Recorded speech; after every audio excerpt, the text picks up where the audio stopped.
Pemirsa, ketika membeli produk asuransi, tidak sedikit nasabah yang tidak memperhatikan polis asuransinya.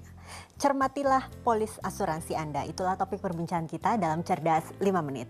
Dan bersama saya Chandra Dewi di studio Metro Manulife telah hadir Ibu Apriliani Siregar, Direktur Manulife Indonesia. Selamat pagi Bu April. Selamat pagi. Langsung saja Ibu, ini kiranya bagaimana cara mudah untuk membaca polis asuransi yang kita miliki Bu?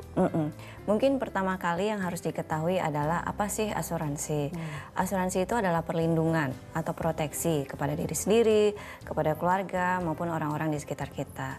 Dan polis adalah kontrak atau perjanjian antara para pihak, antara perusahaan asuransi dan juga antara nasabah.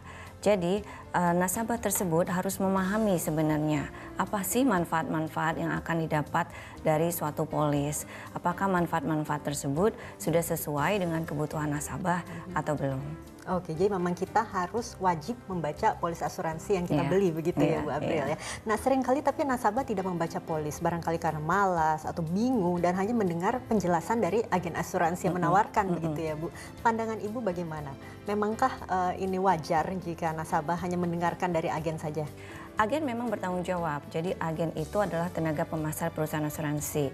Dia mempunyai tugas dan tanggung jawab untuk menjelaskan ketentuan-ketentuan polis asuransi. Jadi nasabah harus bisa mendapatkan penjelasan kepada agen. Tetapi nasabah juga harus membaca polis dan memahaminya dengan baik.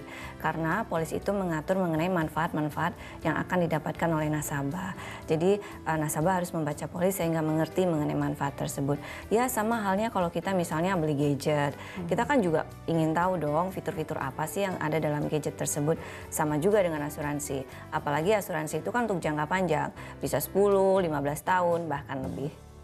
Oke, kalau gitu komponen apa saja kiranya yang wajib kita baca, kita perhatikan pada saat kita membeli polis asuransi? Iya, pertama yang harus kita perhatikan adalah manfaatnya. Manfaat perlindungan atau proteksi yang akan didapatkan adalah apa. Dan kedua adalah nasabah juga harus memahami bahwa asuransi itu kan sebenarnya adalah transfer of risk atau pengalihan risiko. Sehingga ada risiko-risiko sebenarnya yang tidak dapat ditanggung oleh perusahaan asuransi. Nah, itu diatur dengan jelas di dalam polis.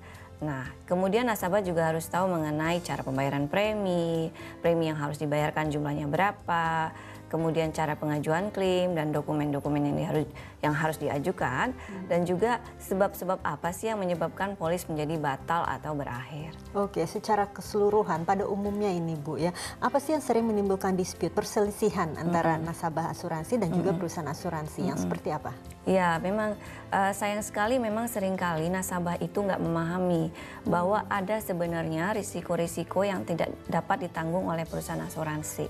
Dan itu sebenarnya diatur secara jelas di dalam polis. Jadi kiranya hal-hal apa saja dong dapat membuat polis asuransi kita kemudian batal Bu secara otomatis? Iya, sebenarnya apabila nasabah itu tidak membayar premi secara tepat waktu, itu bisa menyebabkan polis menjadi berakhir atau batal. Tapi umumnya perusahaan asuransi tersebut memberikan waktu terhadap nasabah. Jadi nggak langsung begitu jatuh tempo terus polisnya berakhir. Tapi ada jangka waktu misalnya 30 hari atau 45 hari bagi nasabah untuk membayar preminya. Ini berbeda-beda kebijakannya tiap perusahaan ya, asuransi betul, ya Bu. Jadi ini juga harus diperhatikan oleh nasabah ya. Betul. Oke, kiranya kapan kita sudah bisa membaca polis asuransi kita ya Bu ya? Sebenarnya di awal pada saat bertemu dengan tenaga pemasar, nasabah tersebut sudah membaca ringkasan produk asuransi. Jadi penting bagi nasabah untuk membaca terlebih dahulu ringkasan produk asuransinya. Kemudian begitu polis diterima, itu nasabah harus segera membaca polisnya, terutama hal-hal penting yang sudah saya jelaskan di awal. Dan sebenarnya nasabah itu harus memahami apakah manfaat yang diberikan oleh polis itu sudah sesuai dengan kebutuhannya. Kalau sebenarnya tidak, nasabah itu diberikan waktu untuk mempelajari polis, umumnya dalam waktu 14 hari, dan mengembalikannya kepada perusahaan asuransi dan mendapatkan premi yang telah dibayarkannya. Jika ingin mengganti masih ada waktunya juga ya begitu betul, ya? Betul. Baiklah Bu April, terima kasih banyak atas kehadiran dan informasinya ya Bu. Iya. Dan pemirsa, demikianlah Cerdas 5 Menit, Cerdas Finansial untuk episode kali ini. Saya Chandra Dewi, terima kasih dan sampai jumpa. Dipersembahkan oleh